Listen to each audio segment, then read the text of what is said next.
chrétiens qui s'inquiètent le plus ne manquent pas de foi. Ils manquent d'une compréhension, une compréhension que Marie de Nazareth a reçue en 30 secondes et qui a transformé l'angoisse en adoration. Et cette compréhension change tout. Parce que la différence entre ceux qui restent paralysés face à l'impossible et ceux qui avancent n'est pas dans leur courage. C'est dans ce qu'ils ont compris sur la nature même de l'impossibilité. Marie l'a saisi instantanément. La plupart des croyants passent des années sans jamais le voir. Dans les prochaines minutes, je vais vous montrer exactement ce que l'ange Gabriel a révélé à Marie dans Luc chapitre 1, verset 37. Ce n'était pas simplement un encouragement pieux, c'était une clé théologique, une vérité sur le fonctionnement de Dieu que les prophètes avaient vu et que nous lisons sans vraiment comprendre. Et tout cela est écrit noir sur blanc dans l'Écriture. Vous pourrez vérifier chaque mot.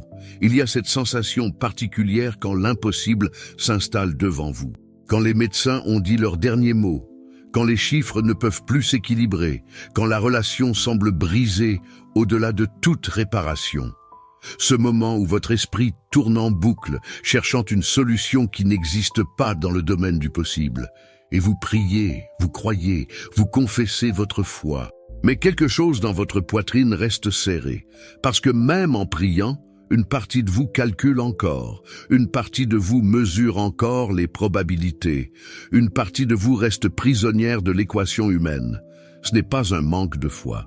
C'est simplement que personne ne vous a enseigné la différence entre deux types d'impossibilités.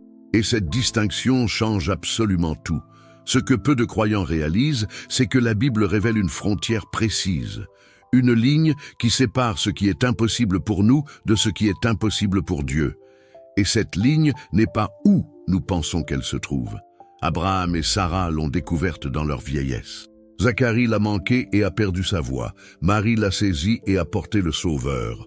Dans les prochaines minutes, nous allons explorer 3 révélations successives. La première va vous montrer ce que le terme original signifie vraiment. La deuxième va révéler ce que Marie a fait immédiatement après avoir entendu ces mots. Et la troisième va vous donner une clé pratique pour identifier quand vous êtes face à une promesse déguisée en impossibilité. Mes chers amis, ce que nous allons explorer ensemble aujourd'hui n'est pas une technique de plus pour gérer l'anxiété. C'est un repositionnement fondamental, une compréhension qui va éclairer des passages de l'Écriture que vous avez peut-être lus des dizaines de fois sans en saisir la profondeur transformatrice. Parce que lorsque Gabriel est apparu à Marie, elle était une adolescente dans un village oublié. Elle n'avait aucun pouvoir, aucune influence, aucune ressource humaine pour accomplir ce qui lui était annoncé. Et pourtant, en quelques instants, elle est passée de la confusion totale à une paix qui a étonné même l'ange. Qu'est-ce qui a changé dans ces 30 secondes? Ce n'était pas simplement qu'elle a choisi de croire, c'est qu'elle a compris quelque chose sur la nature de Dieu que nous devons redécouvrir. Quelque chose que Luc a capturé dans un verset qui contient plus de puissance théologique que des bibliothèques entières de philosophie humaine. Luc chapitre 1, verset 37. Gabriel vient de décrire l'impossible. Une vierge portera un enfant. Cet enfant sera appelé Fils du Très-Haut. Il régnera éternellement. Chaque phrase défie la biologie, la politique, la logique humaine. Et Marie, cette jeune femme, demande naturellement: comment cela se fera-t-il? C'est une question honnête. Ce n'est pas du doute, c'est de la perplexité légitime face à l'impossible. Et la réponse de Gabriel est devenue l'un des principes les plus puissants de toute l'Écriture. Mais nous le lisons comme un slogan inspirant. Nous le mettons sur des cartes de vœux. Nous le citons dans des moments difficiles. Et nous passons complètement à côté de ce qu'il révèle vraiment sur le fonctionnement de Dieu. Si cette inquiétude face à l'impossible que je viens de décrire résonne en vous, cliquez sur le bouton « J'aime » maintenant. Ce simple geste aide ce message à atteindre d'autres cœurs qui portent des fardeaux trop lourds pour la logique humaine. Parce que ce que Gabriel a dit à Marie n'était pas simplement pour elle. C'était pour chaque génération de croyants qui ferait face à des situations où les probabilités disent non, mais où Dieu murmure oui. C'était pour chaque personne qui a déjà regardé une montagne et pensé « c'est trop grand, c'est trop tard, c'est trop cassé. Et voici ce que Gabriel a dit. Écoutez attentivement chaque mot, car rien ne sera impossible à Dieu. Nous entendons cela et nous pensons, oui, Dieu peut tout faire. Je le sais déjà, mais il y a quelque chose de caché dans la structure même de cette phrase. Quelque chose dans le texte grec original que les traductions modernes ont adouci. Quelque chose que les pères de l'Église ont vu et que nous devons redécouvrir. Parce que Gabriel n'a pas simplement dit que Dieu est puissant. Il a révélé un principe sur la façon dont Dieu opère dans le domaine de l'impossible. Et ce principe, une fois compris, change complètement notre façon d'approcher l'inquiétude. Mais avant de plonger dans cette première révélation, il faut comprendre le contexte. Marie n'était pas la première à entendre des paroles similaires. Il y a un fil conducteur qui traverse toute l'Écriture. Un motif que Dieu répète à chaque fois qu'il appelle quelqu'un vers l'impossible. Et ce motif commence des siècles avant Marie, dans une tente sous les chênes de Mamré. Nous avons laissé Marie face à l'annonce de Gabriel. Mais pour comprendre pleinement ce qu'elle a entendu, nous devons voyager en arrière, vers une autre femme, une autre impossibilité et la même promesse divine. Genèse chapitre 18. Abraham et Sarah sont vieux, pas simplement âgés. Le texte dit que Sarah avait cessé d'avoir ce qu'ont les femmes. Son corps avait franchi la ligne biologique. La capacité même de concevoir s'était éteinte. C'était un fait médical, une impossibilité absolue. Et pourtant, 3 visiteurs divins apparaissent à leur tente. L'un d'eux annonce « L'année prochaine, Sarah aura un fils ». Sarah entend cela depuis l'intérieur de la tente. Et elle rit, pas un rire de joie, un rire d'incrédulité, un rire qui dit « Vous ne connaissez pas mon corps, vous ne connaissez pas les années, vous ne connaissez pas l'impossibilité de cette situation. » Et voici où tout change. Voici la première révélation. L'Éternel dit à Abraham « Pourquoi Sarah a-t-elle ri? Y a-t-il quelque chose de trop extraordinaire pour l'Éternel ?» Maintenant, la plupart des traductions françaises disent « Y a-t-il quelque chose de trop difficile pour Dieu ?» ou « quelque chose d'impossible pour Dieu ?» Et nous lisons cela comme une question rhétorique simple. Bien sûr que non, Dieu peut tout faire. Nous le savons. Mais dans le texte hébreu original, le mot utilisé n'est pas simplement « difficile » ou « impossible ». Le mot est « pala ». Et ce mot est absolument crucial. Pala signifie quelque chose qui est extraordinaire, merveilleux, au-delà de la compréhension humaine. Mais plus profondément, Pala désigne ce qui appartient exclusivement au domaine de Dieu. Ce qui ne peut être accompli que par intervention divine directe, ce qui dépasse non seulement nos capacités, mais notre logique même. En d'autres termes, Dieu ne demandait pas « Penses-tu que quelque chose est trop dur pour moi ?» Il déclarait « Rien n'existe en dehors de mon domaine créatif. Rien ne dépasse ma capacité de transformer le réel. » Imaginez un potier devant son argile. Pour le potier, il n'y a pas de forme impossible dans l'argile, parce que l'argile est sous son autorité totale. Sa main façonne ce qui n'existait pas. Elle crée ce qui semblait inconcevable. Pour le potier, la limite n'est pas dans le matériau. La limite n'existe tout simplement pas. C'est ce que Pala révèle. Dieu ne regarde pas vos impossibilités comme des défis difficiles à surmonter. Il les regarde comme de l'argile sous ses mains créatrices.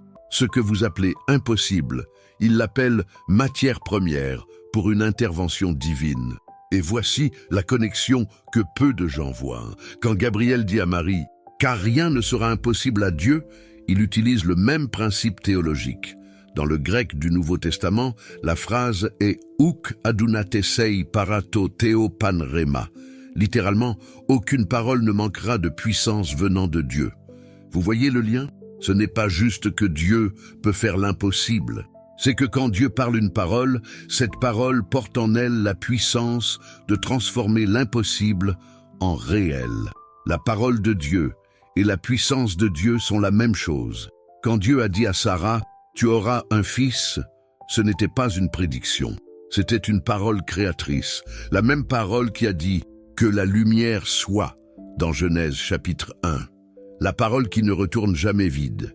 Et Sarah avait 90 ans. Son corps était un désert biologique, mais la parole de Dieu a recréé ce qui était mort, a rallumé ce qui était éteint, a fait naître Isaac, dont le nom signifie rire, comme un rappel éternel que Dieu transforme le rire d'incrédulité en rire de joie. Mais il y a quelque chose d'encore plus profond ici, quelque chose que nous devons saisir pour vraiment comprendre comment vivre face à l'impossible. Remarquez ce que Dieu n'a pas fait. Il n'a pas rajeuni Sarah. Il n'a pas inversé son âge biologique. Le texte de Genèse chapitre 21 dit clairement « L'Éternel se souvint de Sarah comme il l'avait dit. L'Éternel accomplit pour Sarah ce qu'il avait promis. » Dieu a travaillé dans l'impossibilité, pas en l'éliminant, en créant à travers elle. C'est la première révélation. Votre impossibilité n'est pas un obstacle pour Dieu, c'est le terrain choisi pour sa gloire. Si cette révélation sur la nature créatrice de la parole de Dieu touche votre cœur, écrivez « Rien n'est impossible » dans les commentaires comme une déclaration de votre confiance. Et si ce message vous parle, abonnez-vous pour continuer ce chemin spirituel ensemble, parce que cela change tout dans notre façon d'approcher l'inquiétude. Quand vous êtes face à une situation impossible, votre première question n'est plus « Comment puis-je résoudre ceci ?» Votre première question devient « Dieu a-t-il parlé une parole sur cette situation ?» Si Dieu a parlé, si une promesse existe, si une direction a été donnée, alors l'impossibilité n'est plus un mur. C'est une invitation à voir Dieu créer. Mais il reste une question que beaucoup se posent en silence. Si Dieu peut vraiment transformer n'importe quelle impossibilité, pourquoi tant de chrétiens restent-ils bloqués dans l'inquiétude ? Pourquoi la promesse théologique ne se traduit-elle pas en paix pratique? Et c'est là que nous devons regarder ce que Marie a fait. Pas seulement ce qu'elle a entendu, mais sa réponse immédiate. Parce que Marie a saisi quelque chose que Zacharie, quelques versets plus tôt, avait complètement manqué. Et cette différence entre Zacharie et Marie va nous révéler la deuxième clé. Revenons quelques mois en arrière dans ce même chapitre de Luc. Même ange, même type d'annonce impossible, mais une réponse complètement différente. Zacharie est dans le temple. Il est sacrificateur, un homme pieux, un homme qui connaît les Écritures. L'ange Gabriel lui apparaît et annonce « Ta femme Élisabeth te donnera un fils », même impossibilité que Sarah. Élisabeth est stérile. Ils sont tous deux avancés en âge. Biologiquement, c'est terminé. C'est le même type de situation, pas là, cette impossibilité qui appartient exclusivement au domaine de Dieu. Mais regardez la réponse de Zacharie. Luc, chapitre 1, verset 18. « À quoi reconnaîtrai-je cela ? Car je suis vieux et ma femme est avancée en âge. » Il demande une preuve, un signe, une confirmation. Il regarde l'impossibilité et demande à Dieu de justifier sa promesse devant la logique humaine. Et Gabriel répond avec une sévérité surprenante, « Je suis Gabriel, je me tiens devant Dieu, j'ai été envoyé pour te parler et pour t'annoncer cette bonne nouvelle. Et voici, tu seras muet, tu ne pourras parler jusqu'au jour où ces choses arriveront, parce que tu n'as pas cru à mes paroles. » Zacharie perd sa voix. Pendant 9 mois, non pas comme punition arbitraire, mais comme conséquence directe de sa demande. Il voulait un signe. Son silence devient le signe. Il voulait une preuve visible. Son incapacité à parler devient la preuve que la parole de Dieu ne nécessite pas de validation humaine. Maintenant, avançons de quelques mois. Même ange, même type d'annonce. Marie en tant qu'elle, une vierge, portera l'enfant qui sauvera le monde. C'est biologiquement encore plus impossible que la grossesse de Sarah ou d'Élisabeth. Marie pose aussi une question. Comment cela se fera-t-il puisque je ne connais point d'homme? En surface, cela ressemble à la question de Zacharie. Mais il y a une différence cruciale. Une différence que le texte grec révèle et que nous devons absolument saisir. Zacharie a demandé « Katati » par quel moyen puis-je savoir? Prouve-le-moi. Zacharie demandait une validation de la promesse. Il voulait que Dieu justifie sa parole devant son incrédulité. Marie a demandé « Po, comment cela se fera-t-il » Non pas « prouve-le », mais « explique le processus ». Marie ne contestait pas la possibilité, elle demandait simplement à comprendre le chemin. Vous voyez la différence? Zacharie regardait l'impossibilité et exigeait que Dieu prouve qu'il pouvait la surmonter. Marie regardait l'impossibilité et demandait à Dieu de lui expliquer comment il allait créer à travers elle. Et voici la deuxième révélation. Face à l'impossible, Dieu ne cherche pas votre compréhension complète. Il cherche votre disponibilité totale. Gabriel ne punit pas Marie pour sa question. Au contraire, il répond avec douceur. Il explique: le Saint-Esprit viendra sur toi, et la puissance du Très-Haut te couvrira de son ombre. Puis, il ajoute la phrase que nous avons déjà vue, car rien ne sera impossible à Dieu. Et maintenant, regardez la réponse de Marie. C'est l'un des moments les plus puissants de toute l'Écriture. Luc chapitre 1, verset 38. Je suis la servante du Seigneur, qu'il me soit fait selon ta parole. En d'autres termes, Marie ne dit pas « Je comprends tout maintenant ». Elle dit « Je ne comprends pas tout, mais je me rends disponible. Tu as parlé, c'est suffisant. Fais de moi ce que tu as dit ». Imaginez un architecte qui présente des plans à un ouvrier. L'ouvrier regarde les dessins complexes, les calculs impossibles, les structures qui défient la gravité. Il a deux choix. Il peut dire « Prouve-moi que ces plans peuvent fonctionner avant que je commence ». Ou il peut dire « Je ne comprends pas tous les calculs, mais tu es l'architecte. Montre-moi ma première tâche ». Marie a choisi la disponibilité. Et dans sa disponibilité, l'impossible est devenu incarnation. Mais il y a encore plus. Parce que Marie ne s'est pas contentée d'accepter, elle a adoré. Quelques versets plus tard, quand elle visite Élisabeth, elle explose en louange. Le Magnificat, l'un des chants les plus profonds jamais prononcés. Et dans ce chant, Marie révèle quelque chose de crucial. Elle dit « Mon âme exalte le Seigneur, et mon esprit se réjouit en Dieu, mon Sauveur, parce qu'il a jeté les yeux sur la bassesse de sa servante. » Vous entendez ce qu'elle dit? Elle ne se réjouit pas parce qu'elle comprend le plan. Elle se réjouit parce que Dieu a regardé son impossibilité, sa petitesse, sa bassesse et a choisi de créer à travers elle. C'est la clé que Zacharie a manquée. Zacharie voulait comprendre avant de se soumettre. Marie s'est soumise sans comprendre pleinement. Et dans sa soumission, elle a découvert une paix que Zacharie n'a retrouvée que 9 mois plus tard, quand son fils est né et que sa voix est revenue. Il y a quelques années, j'ai rencontré une femme nommée Océane à Lyon. Elle dirigeait une petite entreprise familiale au bord de la faillite. Les dettes s'accumulaient, les créanciers menaçaient. Les avocats disaient que la liquidation était inévitable. Océane priait, mais l'angoisse la consumait. Elle calculait constamment, cherchait des solutions, demandait à Dieu de lui montrer le chemin de sortie avant qu'elle ne puisse lui faire confiance. Puis un matin, en lisant ce passage sur Marie, quelque chose s'est brisé en elle. Elle a réalisé qu'elle était comme Zacharie, pas comme Marie. Elle exigeait de comprendre le plan avant de lâcher prise. Elle a écrit dans son journal ces mots « Je suis disponible. Fais de ma situation ce que tu as promis. » Ce jour-là, elle a cessé de calculer et a commencé à obéir aux petites directions que Dieu murmurait. 6 mois plus tard, une opportunité qu'elle n'aurait jamais imaginée a sauvé l'entreprise. Mais le miracle n'était pas seulement financier, c'était la paix qu'elle avait trouvée dans l'attente. Et voici ce que nous devons comprendre. L'inquiétude n'est pas juste un problème émotionnel, c'est souvent un problème théologique. Nous nous inquiétons parce que nous essayons de comprendre le plan de Dieu avant de lui faire confiance. Nous voulons voir la route complète avant de faire le premier pas. Mais Dieu ne fonctionne pas ainsi. Il donne une promesse, il déclare une parole, et il attend notre disponibilité, pas notre compréhension totale. Pourquoi?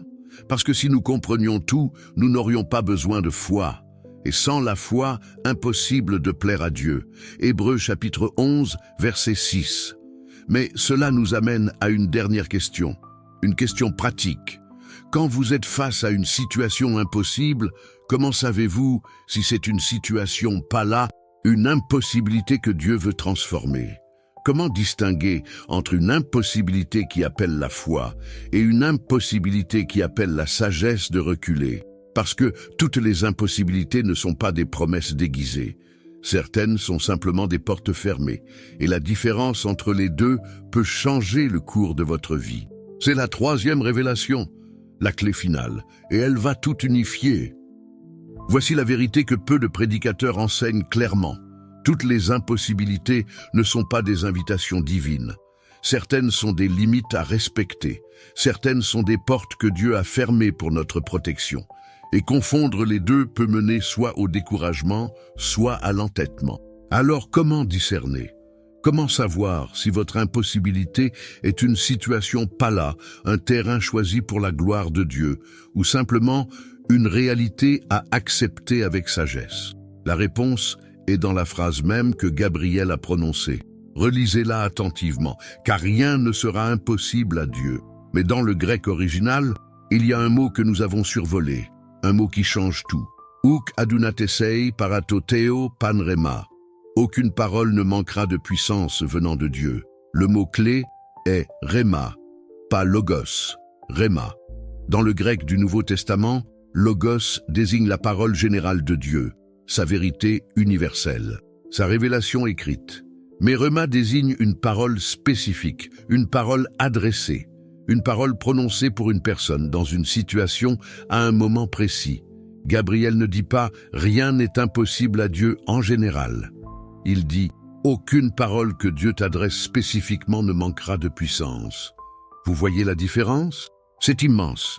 Cela signifie que l'impossibilité devient promesse seulement quand Dieu a parlé une parole réma dessus, quand il a prononcé une direction, quand il a donné une promesse claire, quand il a dit « c'est par ce chemin ». Voici la troisième révélation. Une impossibilité devient promesse divine lorsque Dieu a parlé une parole spécifique dessus. Sans cette parole, c'est peut-être juste une porte fermée. Et comment savez-vous si Dieu a parlé?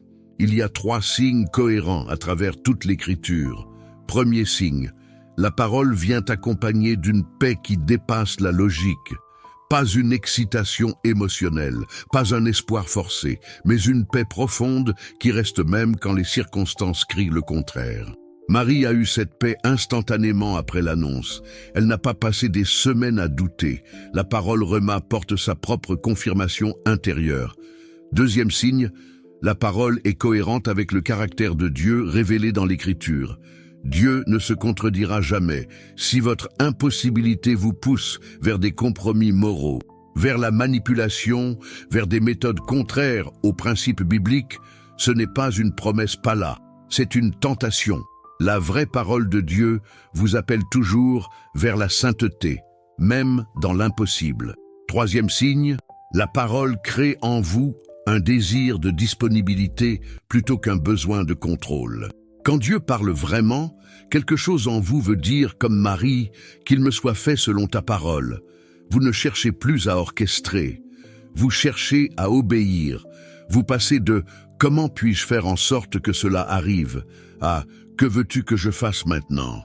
Si ces 3 signes sont présents, alors vous êtes probablement face à une situation pala, une impossibilité qui est en réalité une invitation à voir Dieu créer.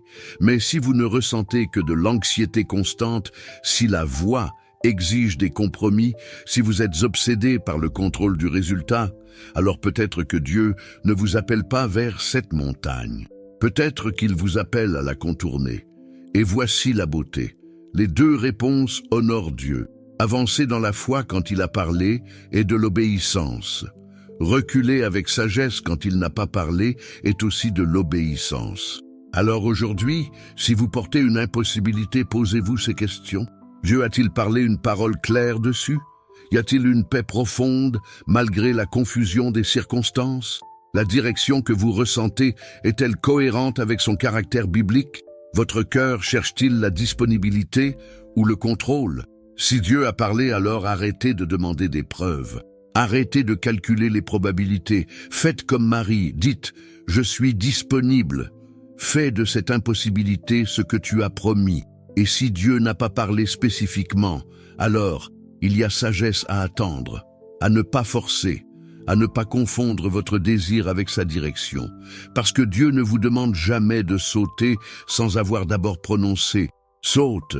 Romains chapitre 4 verset 21 dit d'Abraham « Il était pleinement convaincu que ce que Dieu promet, il peut aussi l'accomplir ». Abraham n'était pas convaincu de ses propres capacités. Il était convaincu de la parole de Dieu. Et c'est là que l'inquiétude meurt, pas dans votre capacité à comprendre le plan, pas dans votre pouvoir à orchestrer le résultat, mais dans la certitude que si Dieu a parlé, sa parole porte la puissance de créer ce qu'elle déclare. Alors, ce soir, avant de dormir, prenez votre impossibilité et placez-la devant Dieu. Non pas avec anxiété, mais avec disponibilité. Demandez-lui: as-tu parlé une parole Rema sur cette situation? Est-ce une promesse pas là ou une porte fermée? Et attendez, pas dans le vide, mais dans l'écoute active. Parce que si Dieu veut transformer cette impossibilité, il confirmera sa parole. Il donnera la paix. Il alignera les circonstances avec son caractère.